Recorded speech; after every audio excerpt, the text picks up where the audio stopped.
Hi, today I'm gonna talk about books. Books are the most important tools of early childhood teacher, and I love books. I buy them everywhere in opportunity shops, secondhand. I borrow them in the library, and of course I have a lot of books that are quite unique and unusual. Over the years, I collected a big collection of books. So there are different types of books, and as an early childhood education professional or a parent or family daycare educator or a student, you might wonder what kind of books should I read to children? What kind of books are worth investing into? So the best way to respond to this question is to read the book to children and see if they like it. So all the books that I have today are proved many times, tested on children and proved to be interesting, engaging and amazing. But I'm gonna talk about different types of book today. So this is one of the big hits or bestsellers by Julia Donaldson and Alex Scheffler, Monkey Puzzle. So beautiful pictures, engaging story that children can relate to, and from the authors of Gruffalo. And this book is just beautiful, has beautiful little drawings, lots to look at. So even child who is non-verbal will find a lot of ways to engage with this book. For example, you can ask them, can you see a lizard? Where is the butterfly? So that's a really good book. And of course, this story is relatable to children because this poor monkey lost her mommy. Yes, so that's really great book. So again, lots to look at. So it's kind of spot the difference and just a beautiful, visually, aesthetically pleasing book. But this book is about monkey, and if you start reading, you will see what type of book it is. Hush, little monkey, don't you cry. I'll help you find your sad butterfly. Let's have a think. How big is she? She is big, said the monkey. Bigger than me. Bigger than you? Then I've seen your mom. Come, little monkey, come, come, come. So as you can see, this is a book that is a rhyming book or poetry. It's very important to have books that contain rhyming. Yes, so because it's a development of language, it's easier to remember. So based on cognitive science, it's easier to remember a book that is based on a rhyme. It's also a beautiful book. I love it. So recommend to have it in your library. Suitable for all ages. So next book is I Went Walking. So also quite simple book, suitable for children. The key of this book is repetitive phrases. Yeah, so let's have a look. So this book is written by Sue Machin and Julie Vivas. I went walking. What did you see? I saw a black cat looking at me. I went walking. What did you see?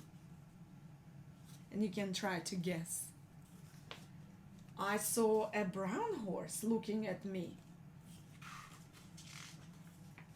I went walking. What did you see? So this is not just a book that is very suitable for young readers, yes, so because they know farm animals. They also can look at black cat, brown horse, red cow. This book is very similar to my favorite book, Brown Bear, Brown Bear. It can be turned into an activity. You can follow it up with a drama, acting out different animals. But most importantly, it has a pattern such as I went walking. What did you see? I saw. So this basically is developing language for young learners, especially if English is not their first language. So really great book, highly recommended, with repetition of phrases and a pattern. So similar book, but with a twist, because otherwise I wouldn't introduce it to you, is Dear Zoo by Rod Campbell. It's a lift the flap book, which means that it's interactive. And 30 years, yeah, come on, it's really a big hit. So again, lots of interesting things to look at for young children to find and spot and point.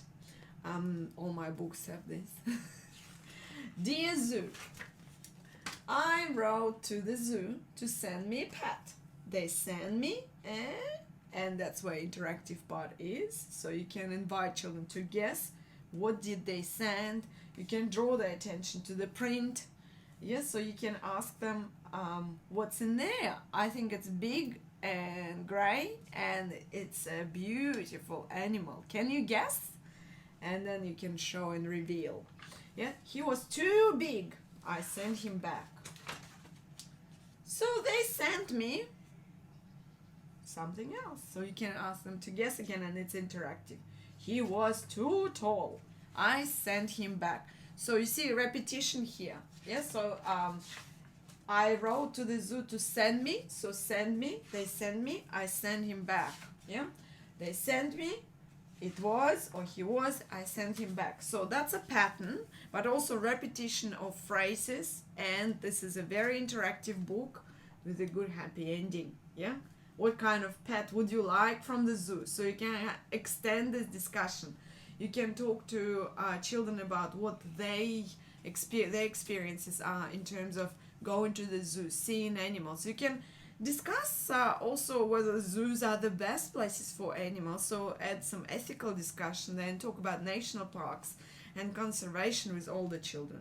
So book for all ages, perfect, wonderful, interactive book, develops language. So next one is a book that includes CD. So it's a song. As you can see, it's the book that is in the cover, which means the children in my groups loved this book so much that I had to protect it. Yes, so they asked for it all the time, and you see I had to do that so to make sure that it's safe. This is my very, very favorite book. And you need soundtrack, but if you don't, of course you can sing it yourself, but it's much better with the music, so I'm not gonna put the music on now. But even all the students of mine who are future teachers, pre-service teachers, love this book because it's silly. So that's another type of book that you need to read to children. It's got children's sense of humor. Yes, so I was walking down the road and I saw a donkey. He only had 3 legs. He was a wonky donkey, wonky donkey. I was walking down the road and I saw a donkey. He only had 3 legs and 1 eye. So this kind of story, which is also a song, is called cumulative. Cumulative means that it builds up. So the donkey was not just had 3 legs and 1 eye. Then you will see that he had 3 legs, 1 eye, and he liked to listen to the country music. So this is a really great book to develop memory, and as I said, it's funny. It's one of the best books, honestly. Thank you very much, Craig Smith and Cass Cowley. Very beautiful book. I love to listen to it with children. We love to play it out. We love to just enjoy the music sometimes. Yeah. It's got animal language, he, how, also quite fun. And it's got a lot of words to describe things, such as lanky, honky, tonky, winky, wonky, donkey. So this is a book which contains a tongue twister, and that's the child's whom I was talking about. Yeah, so they sometimes just go bonkers about it. So you see, it's just building up, building up, building up. Beautiful pictures as well. Funny pictures, a lot of interesting words, very beautiful book. Yeah, and just kind of relatable characters as well. So yeah, that's a really great book. That is a song, has patterns, animal words or language, and very rich in terms of adjectives, so describing things, but also a tongue twister. Very, very good book for early childhood education and care, and family library. Last but not least is my favorite book, based on traditional stories. There was an old lady who swallowed a fly. First, this is a bigger book than any other books. I actually have the big book that is bigger than this book as well. Big books are great for story times in the libraries or big groups of children, which sometimes I also have to use when I go to kinder and I know that they're gonna have 25-30 children, so that everyone can see. It's better to have a big book. This book is also one of my favorite.